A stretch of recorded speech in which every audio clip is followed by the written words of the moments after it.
Trudy Leong from Facebook, what contributed to the current COVID outbreak in China, and what can we do to avoid the same happening here?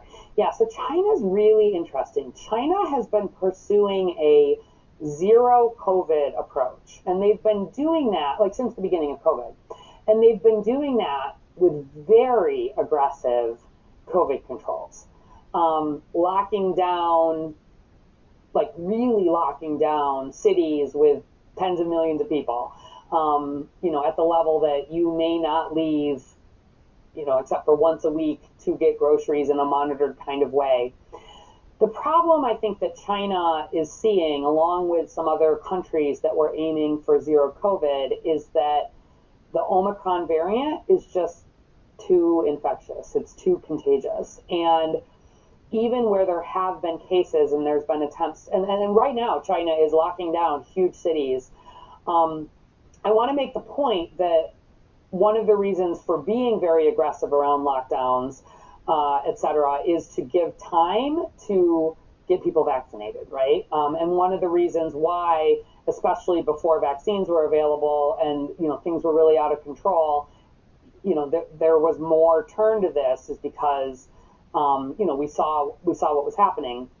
But China is pretty well vaccinated. There are some concerns about rural areas. Also, there are some vaccines, some Chinese vaccines that it's looking like may not be quite as protective.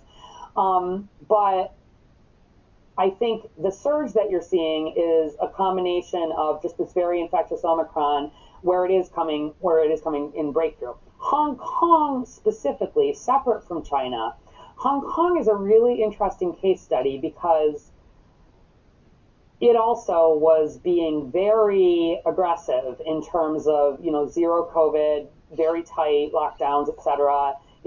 Everybody has to quarantine if you're coming in from outside. I mean, you saw during the Olympics, the levels that were in place in China.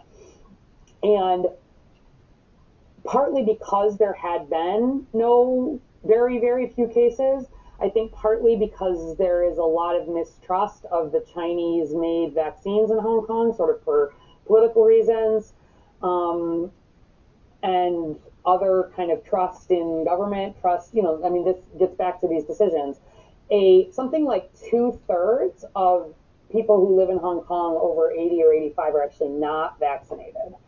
And it is in that setting that Hong Kong is seeing not just an enormous surge in cases, but literally, I was reading like running out of coffins because you've got a very unvaccinated, high risk population. And, it makes me think if the original version of if the original version of COVID had looked like Omicron looks, and we had not had vaccines available, think about how bad this was and has been already. It would have been so much dramatically worse. So they are working hard to get folks vaccinated now, doing more requirements, incentivizing, et cetera. But I think it's a combination of just there having been very little COVID, so not a lot of exposure, still a lot of, there are some parts of the country that still are not vaccinated, and potentially some differences in terms of how the vaccine itself is performing. And so when I think about avoiding the same thing here, we are really different, and the whole West is different. I'm paying a little more attention kind of to Europe in a lot of ways when I'm thinking about what's different. And so to Kristen Korkowski, saying, how will Europe affect us? So Europe is surging right now with BA2. And in case folks haven't been, last time we were on with Dr. Ganai, last Thursday, we did a whole thing about what's happening around the world and what's happening with different variants. And I refer you back if you want to see some of the science of variants. But they saw, a B1 spike like we did here in Omicron. And then before cases had come all the way back down to a controlled level, they saw BA2 really come in right behind that and drive a second surge. One of the things that I do, and I want to be clear that I do think some of the increase we're seeing here now, although it's very small, I think it will probably continue, and I think it is probably due to more BA2. But one thing that is really different in Europe, which is in a lot of ways, I think, where, as opposed to comparing to China, Europe not really heading for a zero policy, more in line with some of the mitigations to what has been done here. We saw at a time where levels were still relatively high, a lifting of masking, a lifting of other mitigations, and that lifting at the same time before numbers were down, I think also has contributed to the worsening of this surge. So I think we'll see some increase here from BA2, no doubt about it. But when you start at a very low level, you have a lot more space, honestly, from an epidemiologic perspective, to not see the really dramatic increases that have been seen there. So we're going to know more, and I feel like I say this a lot, but with the variants as they keep changing and the subvariants, it's the big question mark. The three things that control whether we have surges is what happens with variants, what happens with behavior, and what happens with immunity. And immunity, combination of vaccine and some of the immunity if people have recovered from COVID. And immunity you can work on right now from a vaccination standpoint, and that's what we want to do. Behavior, we peaked here in Chicago, to be clear, the exact same time the UK peaked. The UK peaked January 3, we peaked, I think, January 2, depending, in our Omicron surge, our original Omicron surge.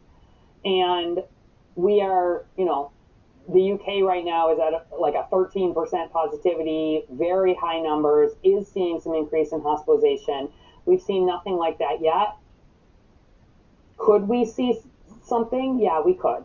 And that's what we're monitoring for. But I remain pleased about the fact that we waited to lift requirements until we were in a safe place to lift them, and knowing that if we really need them, we'll put them back on again. But I don't want to have to do it, and hopefully we won't need it. But we'll see. We'll see how this transpires. Okay. Oh my goodness, this time has passed so fast. I didn't realize we were just about out of time. Let me hit a couple just really quickly. Faith stayed on Facebook. Will the city continue to have free tests and vaccines? Yes. Definitely the city, regardless of insurance status, we will never turn somebody away to get vaccinated. Even before COVID, when we do vaccinations, if people are uninsured, we play an important sort of safety net role there. I think on testing, we have some free testing available.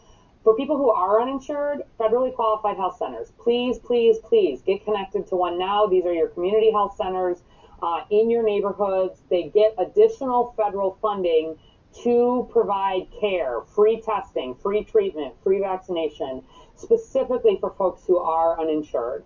And I want you to be connected now so that if you get COVID, we can make sure you can get those treatments at a place regardless of your insurance status. But yes, we have been filling in gaps all along here around testing, and will continue to do so while that gets sorted. And just quickly, Susan Villanosa on Facebook, should young women and young girls get boosters? I've heard that some are reporting menstrual irregularities. Yes, women and young girls over the age of 12, which is who boosters are approved for, I definitely recommend that they get boosters. The menstrual irregularities has been studied, and actually maybe I'll bring that next time we come, because some of the initial study was actually done here in Chicago and they've looked at it. There's not been any evidence of any menstrual irregularity that is in any way sustained or causes issues. There is a small percentage of people, I think partly because we're looking at entire populations, that see a slight change in their period in the month right around when they are getting vaccinated. But I'll bring the data on that. This does not affect ovaries. It does, and some of the other things that go along with it. So I have, and most women and young girls don't have any change in menstruation. So I will bring one of the studies about that next week, because it's a good question and I want to be able to give you some data about it.